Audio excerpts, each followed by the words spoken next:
Oke, kita langsung sambil mulai pelan-pelan aja ya. Bismillahirrahmanirrahim. Assalamualaikum warahmatullahi wabarakatuh. Selamat sore Bapak Ibu, teman-teman semuanya. Salam sehat, salam sejahtera bagi kita semua.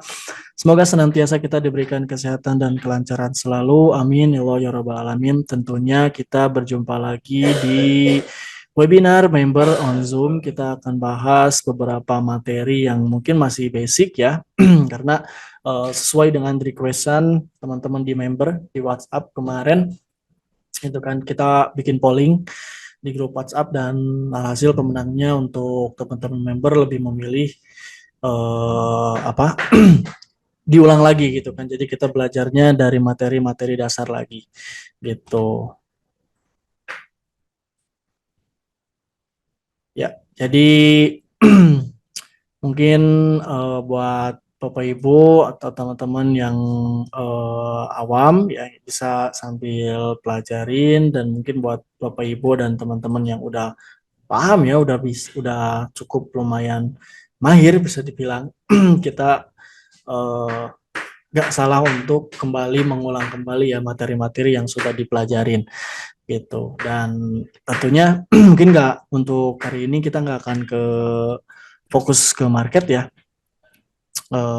Kita lebih ke materi aja, dan materi yang akan kita bahas untuk hari ini yaitu Didimax Education Class Basic Forex 101, definisi Forex. Ini definisi Forex ya, definisi trading Forex. Nah, mungkin udah pada banyak yang tahu juga ya terkait dari definisi trading forex ini. Nah, mungkin kita akan lebih kaji ulang lagi terkait dari definisi trading forex. Nggak salah ya kan, buat teman-teman mungkin yang udah tahu juga dari definisi trading forex nih, kita kaji ulang, mengingat kembali nih, gitu kan, apa sih definisi dari trading forex ini. Jadi definisi dari trading forex merupakan kegiatan membeli dan menjual. Nah, ini perlu teman-teman Bapak Ibu garis bawahi ya. Jadi trading forex itu adalah kegiatan membeli dan menjual gitu. Jadi bukan tebak-tebakan. Ingat itu ya yang perlu digaris bawahi. Jadi trading forex ini adalah kegiatan membeli dan menjual. Nah, gitu. Jadi bukan asal tebak-tebakan kayak gitu ya. Apa sih yang diperjualbelikan? Yaitu mata uang asing. Nah, dengan tujuan untuk memperoleh keuntungan. Nah, keuntungannya dari mana sih? Gitu kan, dari perubahan nilai tukar antar mata uang tersebut. Itu. Nah, pasar forex juga merupakan pasar keuangan terbesar di dunia dengan volume perdagangan harian mencapai triliunan US dollar. Jadi perputaran transaksi untuk pasar keuangan yang paling besar itu adalah trading forex, Bapak Ibu. Bahkan trading saham pun, bahkan mungkin untuk saat ini yang lagi high end itu trading kripto masih belum masih belum bisa mengalahkan yang namanya likuiditas atau perputaran transaksi di forex ini. Gitu. Jadi kenapa bisa sebesar seperti itu? Karena untuk aktivitas trading forex ini yang dilakukan secara global kayak gitu kan. Jadi mencakup seluruh dunia, melibatkan berbagai pihak mulai dari bank-bank besar hingga individual retail gitu. Oke, kita next lagi. Nah, baru dasar-dasar trading forex ya yang perlu Bapak Ibu dan teman-teman perhatikan ya. Kita balik lagi ke awal, nggak apa-apa, it's okay. Yang pertama yaitu yang perlu kita perhatikan mata uangnya ya. Sorry, ini kameranya agak. Nah, mata uangnya nih. Trading forex melibatkan pasangan mata uang seperti euro USD. Jadi berpasang-pasangan gitu kan. Jadi euro dipasangkan dengan mata uang USD, atau misalkan GBP ya atau pound sterling dengan yen Jepang atau GBP JPY, dan masih banyak pasangan mata uang lainnya tentunya. Trading forex itu seperti menukar uang di negara lain. Misalnya kita memiliki euro dan ingin menukarnya dengan dolar Amerika, maka di sini kita akan melakukan perdagangan pasang mata uang euro USD. Nah, jadi paham ya. Jadi sebenarnya kurang lebih untuk trading forex itu sama halnya ya kita money changer lah gitu kan ya. Tukar menukar gitu kan dari euro misalkan ke USD kayak gitu. Nah, sebagai contoh nih biar nggak bingung, jika pasangan mata uang euro USD gitu kan. Jadi kita mau apa ya? dari kita punya euro nih gitu kan ya, terus pengen nuker ke USD, nah gitulah ya. Jika pasangan mata uang euro USD memiliki nilai 1.08982, itu berarti kita perlu membayar 1.08982 dolar Amerika Serikat untuk setiap 1 euro yang kita tukar atau kita beli nih, kayak gitu. Jadi 1 euronya itu sama dengan 1.08982 kayak gitu ya. Mungkin buat teman-teman yang udah tahu yang di grafiknya gitu kan ya, yang di grafiknya ada kan ya, yang di chartnya, yang di MetaTrader 5-nya itu di sampingnya tuh harganya. Contoh misalkan harga euro USD berapa nih gitu kan. Nah, kita tinggal lihat aja nanti ada running running price ya disebutnya tuh, ada running price-nya. Nah, itu jadi maksudnya 1 euronya itu sama dengan sekian USD kayak gitu ya, Bapak Ibu. Nah, itu berarti Anda perlu membayar sesuai prosedur beli. Nah, untuk nilai USD dan euro cenderung memiliki nilai yang hampir sama ya. Nah, kita perhatikan 1 euronya itu sama dengan 1 poin. Nah, hanya 1.0 ya, 1.089. Berarti ya ada apa? Mendekati lah ya. Mendekati harga satu satu dolar satu euronya itu ya 1 dolar gitu kan, tapi agak lebih dikit gitu kan, 1 poin, 1 koma lah, 1.089 gitu, jadi ada selisih dikit gitu. Jadi nggak satu ya gitu kan ya, 1 euro sama dengan 1 USD, nggak kayak gitu, jadi ada sedikit selisihnya juga kayak gitu. Nah, cenderung memiliki nilai yang hampir sama ya kalau misalkan untuk euro dengan USD gitu kan. Akan tetapi ada beberapa pasangan mata uang yang memiliki nilai yang jauh. Contoh apa aja? Banyak ya. Salah satunya contoh misalkan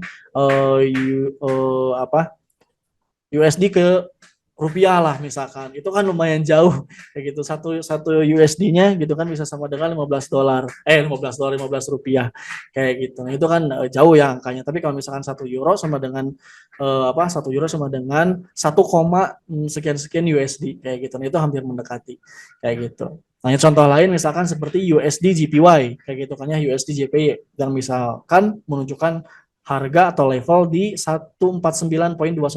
Ini berarti nilai dari 1 USD-nya sama dengan 149,215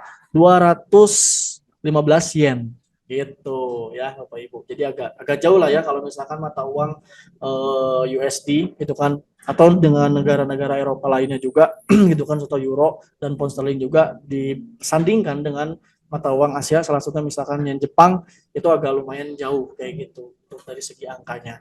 Nah, begitu ya Bapak Ibu.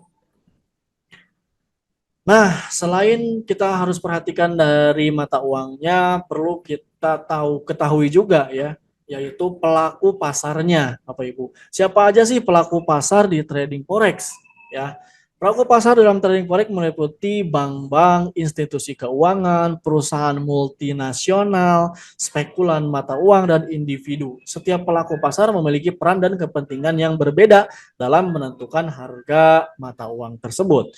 Partisipasi dalam perdagangan forex dapat dipengaruhi oleh motivasi yang beragam tentunya ya Bapak Ibu, yang pada akhirnya membedakan klasifikasi trader gitu. Jadi kepentingan-kepentingan kita transaksi di trading forex itu tentunya berbeda-beda kayak gitu kan. Contoh misalkan kita ya retail gitu kan, sebagai retail dengan apa perusahaan-perusahaan multinasional, misalkan kepentingannya itu pasti beda tentunya. Kalau kita kan kita bertransaksi di trading gitu kan ya, sebagai retail, itu tujuannya gitu kan, kepentingannya itu untuk mendapatkan keuntungan. Tapi beda halnya gitu kan dengan perusahaan-perusahaan, satu contohnya dengan perusahaan-perusahaan multinasional kayak gitu.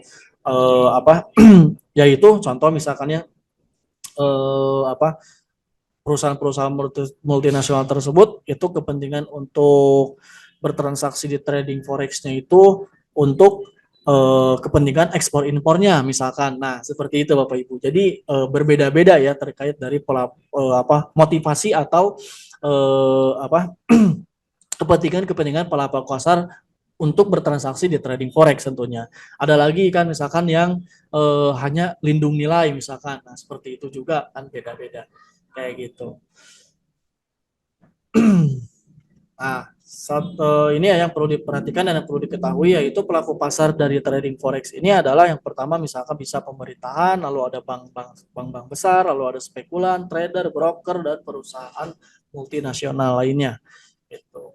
Nah, yang ketiga ya, poin yang ketiga, tujuan utama. Ya, tujuan utama kita nih. Tujuan utama dari trading forex adalah untuk memperoleh keuntungan dari fluktuasi nilai tukar mata uang. Trader membeli mata uang sama dengan buy dengan harapan nilainya akan naik atau posisi long. Atau menjual mata uang sama dengan sell dengan harapan nilainya akan turun atau posisi short position. Gitu. Nah, kita langsung aja ke pembahasan cara trading forex dilakukan ya. Yang pertama yaitu yang perlu kita siapkan adalah platform tradingnya ya. Untuk melakukan trading forex, seorang trader membutuhkan akses ke platform trading yang disediakan oleh pialang berjangka atau broker forex. Ya, platform tersebut biasanya merupakan aplikasi berbasis web atau perangkat lunak yang memungkinkan trader untuk melakukan analisis pasar, mengeksekusi perdagangan, dan mengelola akun trading mereka. Untuk Didimex sendiri menyediakan pilihan platform yang cukup lengkap, dari mulai platform web based sampai standalone application, dan yang paling umum digunakan adalah MetaTrader 5.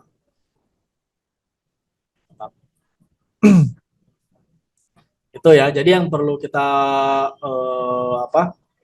butuhkan untuk melakukan trading yaitu platform trading yang perlu kita siapkan, yaitu MetaTrader ya, MetaTrader 5. Banyak sebenarnya aplikasi-aplikasi trading gitu kan, MetaTrader gitu kan. Lalu yang sebenarnya yang paling umum itu MetaTrader gitu kan, yang paling umum dan yang paling banyak dipakai oleh para trader kayak gitu kan, MetaTrader 5. Mungkin ada beberapa MetaTrader gitu kan, salah satunya itu yang sering dipakai MetaTrader 4 dan MetaTrader 5. Tapi untuk saat ini gitu kan, karena MetaTrader 4 bisa dikatakan udah apa ya, udah ya bisa dikatakan udah kedaluarsa lah ya gitu kan, karena udah ada backupnya gitu kan, udah ada yang baru kayak gitu kan, udah ada perbaharuannya kayak gitu, versi terbarunya gitu kan, yaitu MetaTrader 5 kayak gitu. Jadi udah lebih baik lah MetaTrader 5. Sebenarnya ada juga banyak trading platform ini. Biasanya terkadang ada juga yang broker tersebut khusus khusus menyediakan aplikasi sendiri. Jadi bikinan bikinan broker tersebut juga kayak gitu kan, aplikasi tradingnya bikinan broker tersebut juga. Nah, kalau misalnya MetaTrader kan ini universal. Jadi bukan bikinan, contoh misalkan di Dimex nih pakai MetaTrader. Nah, MetaTrader ini bukan buatan di Dimex kayak gitu. Karena MetaTrader ini merupakan ya ada apa ya, ada yang buatnya kayak gitu kan, ada yang bikinnya sendiri yaitu Meta Corporation kayak gitu. Jadi ada perusahaan yang benar-benar mengelola MetaTrader ini kayak gitu.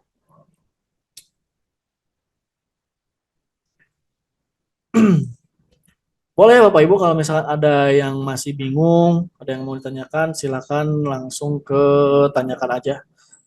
Mau langsung berbicara, mau speak up juga ya, boleh. Tinggal buka aja mic-nya, gitu kan. Atau bisa ketik aja di kolom chatnya ya, Bapak Ibu boleh. Oke, kita sambil lanjut lagi. Nah, yang kedua yang perlu yang kita butuhkan untuk bertrading yaitu analisis pasar ya. Jadi setelah kita bisa menguasai platform tradingnya, kita perlu menguasai juga yang namanya analisis pasar ya. Sebelum melakukan perdagangan, trader forex melakukan analisis pasar untuk mengidentifikasi peluang trading yang potensial. Analisis pasar dapat dilakukan dengan menganalisis faktor-faktor fundamental, contohnya seperti berita ekonomi dan kebijakan moneter, serta dengan menerapkan analisis teknis menggunakan grafik harga atau analisis teknikal. Gitu. Jadi analisis fundamental dan teknikal itu saling berkesinambungan ya Bapak Ibu. Jadi perlu kita pelajari juga.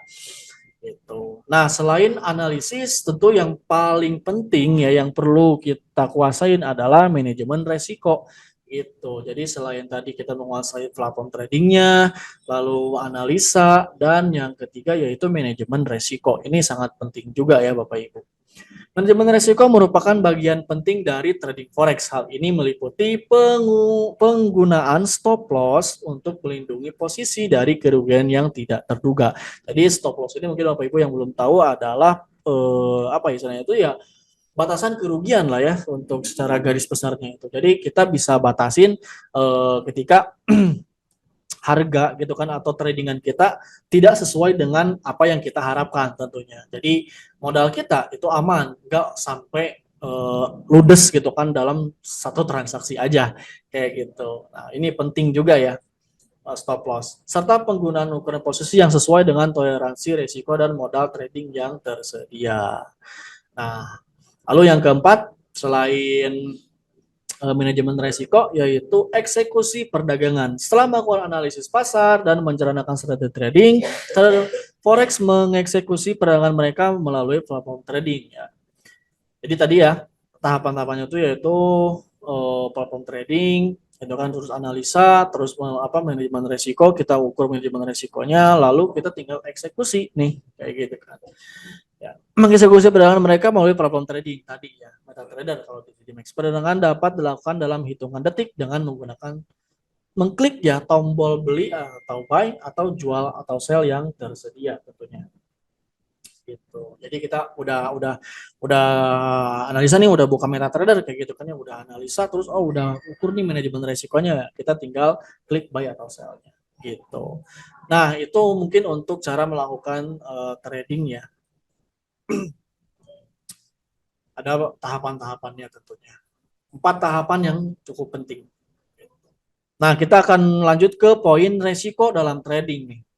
Ini penting juga ya. Oh, masih ada ya ternyata. Ini masih lanjut ya. Yang kelima nih, volatilitas. Jadi yang perlu kita ketahui juga yaitu volatilitas. Pasar forex dikenal dengan volatilitasnya yang sangat-sangat tinggi. Nah, yang dapat menyebabkan pergerakan harga yang cepat dan besar. Cek 1, 2, 3.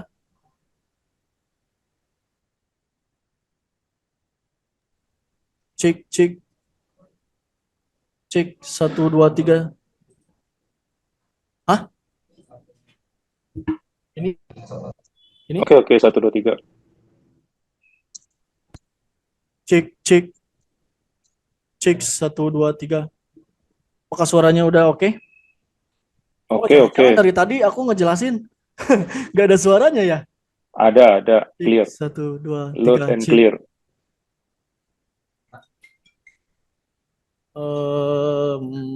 Cek cek 1, 2.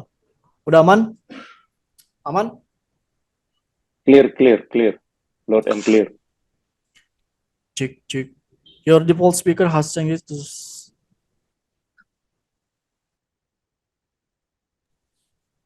cek cek 1, 2, 3.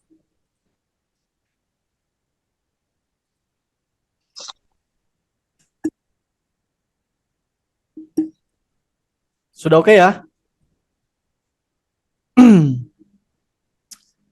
Oke, kita lanjut lagi ke pembahasan volatilitas ya tadi. Volatilitas. Pasar forex dikenal dengan volatilitasnya yang sangat sangat sangat tinggi tentunya ya Bapak Ibu. Beda dengan saham, bahkan kripto pun masih apa ya? Masih belum bisa mengalahkan volatilitasnya di trading forex maaf gitu yang dapat menyebabkan pergerakan harga yang cepat dan sangat besar. Hal ini dapat mengakibatkan potensi keuntungan besar tetapi juga meningkatkan risiko kerugian. Nah, ini hati-hati ya teman-teman. Bisa mengakibatkan potensi keuntungan yang besar tetapi juga tentunya meningkatkan risiko kerugian. Jadi perlu pengamatan dan perlu manajemen risiko yang sangat-sangat ekstra hati-hati Bapak Ibu gitu. Jadi kalau misalkan ya kita bisa dapat ya dapat gede gitu kan, dapat besar, dapat banyak gitu. Begitupun sebaliknya kalau misalkan ya kita salah ya bisa apa ya salah besar juga gitu.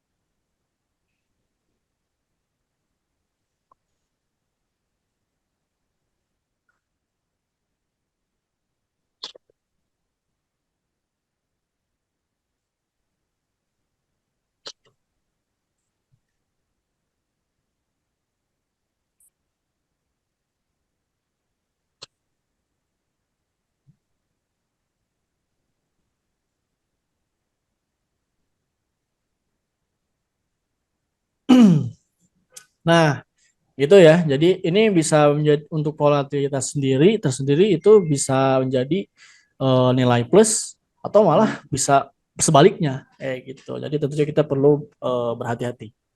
Ujungnya minus 2 juta. Mau es buah Pak? Enggak? Mau es buah enggak? Oh enggak, satu aja. Minus berapa? 2 juta.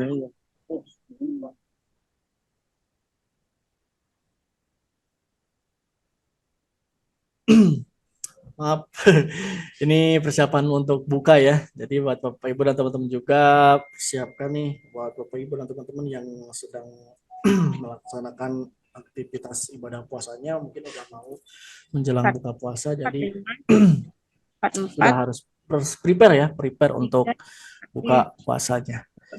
Nah, mungkin kita akan lanjut lagi sebentar lagi lah ya. Yang keenam, leverage. Ya, salah satu fitur unik dari trading forex adalah kemampuan untuk menggunakan leverage yang memungkinkan trader untuk mengendalikan posisi yang lebih besar dari modal yang mereka miliki. Meskipun leverage dapat meningkatkan potensi keuntungan, namun juga meningkatkan resiko kerugian. Nah, ini nih leverage yang sering masih banyak sana tuh masih banyak salah kaprah Bapak Ibu. Itu. Hati-hati untuk penggunaan leverage. Itu. Jadi tadi ya poinnya tuh di sini, meskipun leverage dapat meningkatkan potensi keuntungan namun juga meningkatkan resiko kerugian. Ya, tentunya mungkin buat teman-teman yang akun di DigiMax kayak gitu kan ya, ada beberapa pilihan untuk leverage, yaitu yang pertama 1:100, dan 1:400 ya.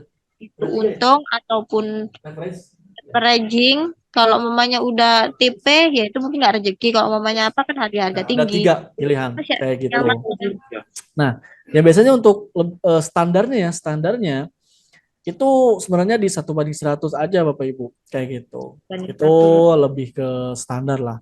Nah, nanti juga Bapak Ibu bisa paham betul tuh, bisa paham perbedaan antara 1:100, 1:200, dan 1:400 kayak gitu. Jadi analogi lebih gampangnya untuk leverage ini yaitu seperti ini Bapak Ibu. Jadi kalau misalkan kita pakai yang 1:100 gitu kan ya, misalkan dengan modal 100 juta atau $10.000 kayak gitu kan, itu hanya bisa transaksi maksimalnya itu contoh ya misalkan 10 lot kayak gitu, 10 lot transaksi. Nah, kalau misalkan untuk yang 1:200 itu bisa lebih besar lagi, bisa lebih dari bisa lebih dari 10 lot kayak gitu untuk transaksinya.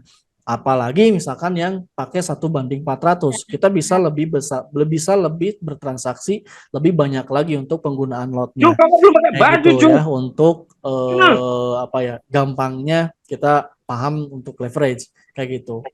Nah, kalau misalkan seperti itu berarti bagus dong kayak gitu kan ya. Bagus, kita bisa banyak dong transaksinya kayak gitu kan. Kita bisa punya amunisi banyak. Iya, betul Bapak Ibu, kayak gitu kan, semakin besar leverage, amunisi kita bisa semakin banyak kayak gitu. Tentunya modal pun bisa semakin minim kayak gitu.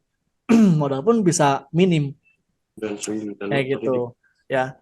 Ada juga kan broker lain yang menawarkan biasanya leverage-nya itu bahkan 1 banding sampai tak terhingga kayak gitu.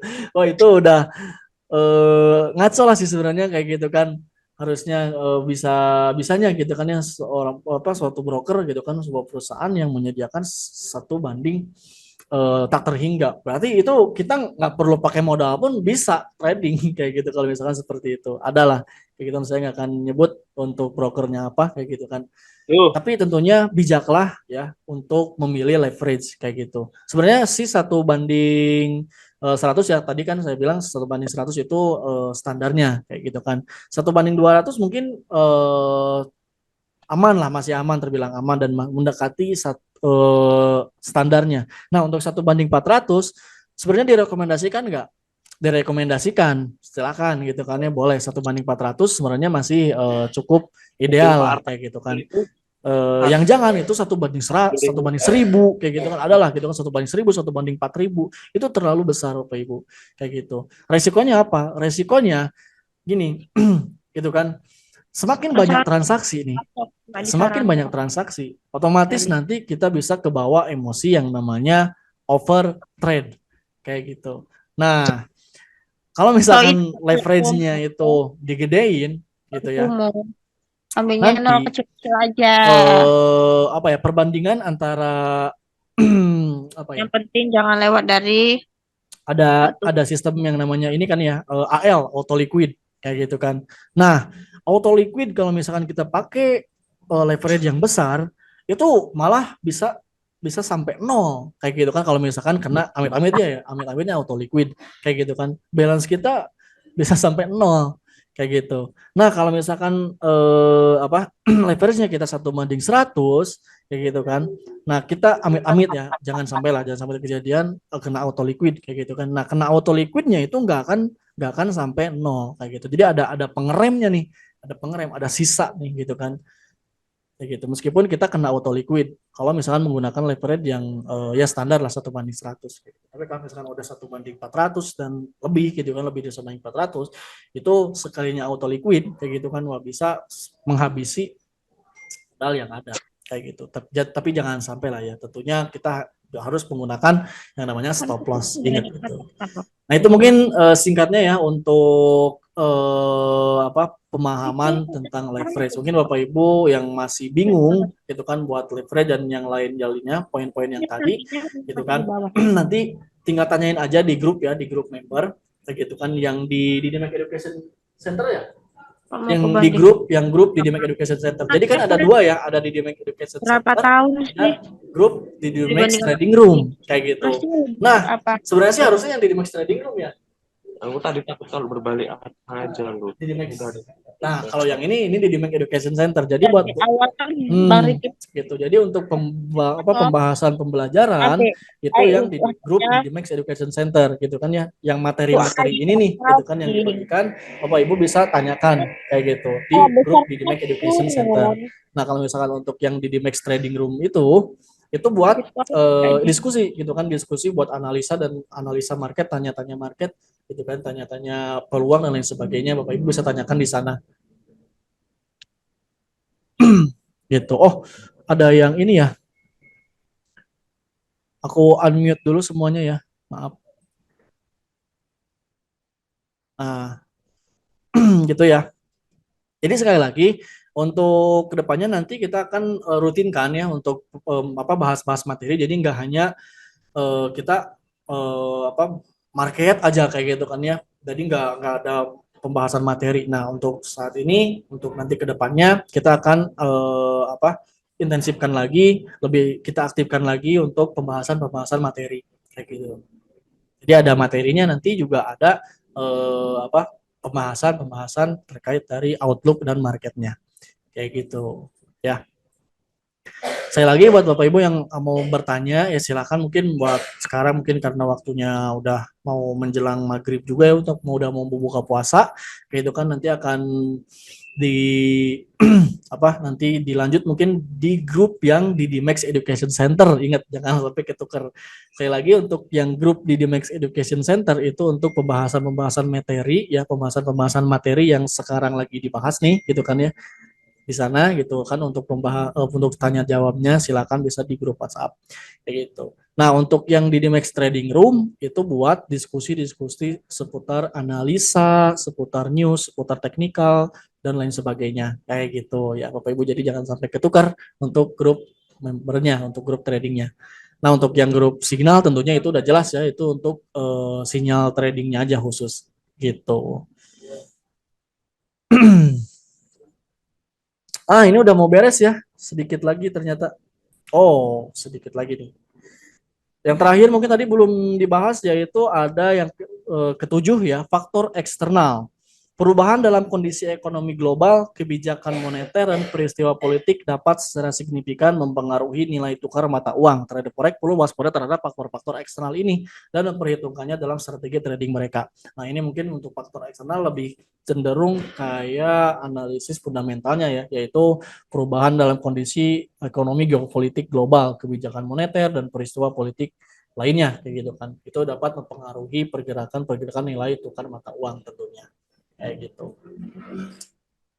Nah, itu mungkin ya untuk materi hari ini, dan kita langsung masuk aja ke kesimpulan materi ini hanyalah sebagai pengantar aja untuk setiap poin-poin akan dijelaskan lebih detail lagi pada pembahasan berikutnya ya Bapak Ibu. Jadi tentunya stay tune aja terus. Nanti jadwalnya tentunya di jam selama bulan puasa mah di jam setengah 4 ya. Itu kan setelah bulan puasa mah jam 4 mungkin nanti akan ada perubahan lagi setelah melewati bulan suci Ramadan kayak gitu. Nanti tentunya akan diupdate. Tapi untuk jadwal selama bulan suci Ramadan nanti setengah 4 ya Bapak Ibu. Jadi bisa standby sambil nunggu azan maghrib mungkin ya. Gitu. Trading forex merupakan kegiatan yang menarik dan berpotensi menguntungkan bagi para trader yang terampil tentunya ya. Namun seperti halnya semua bentuk investasi, trading forex juga melibatkan resiko yang perlu dipahami dengan baik oleh setiap individu yang ingin terlibat di dalamnya. Gitu. Dengan memahami dasar-dasar trading forex, menerapkan manajemen risiko yang baik, dan terus belajar dan mengembangkan keterampilan trading, seseorang dapat meningkatkan peluang kesuksesan dalam pasar forex yang dinamis dan berpotensi menguntungkan ini tentunya. Ya, jadi itu aja mungkin untuk materi pengantarnya ya. Dan tentunya nanti masih akan banyak lagi materi-materi yang akan kita bahas.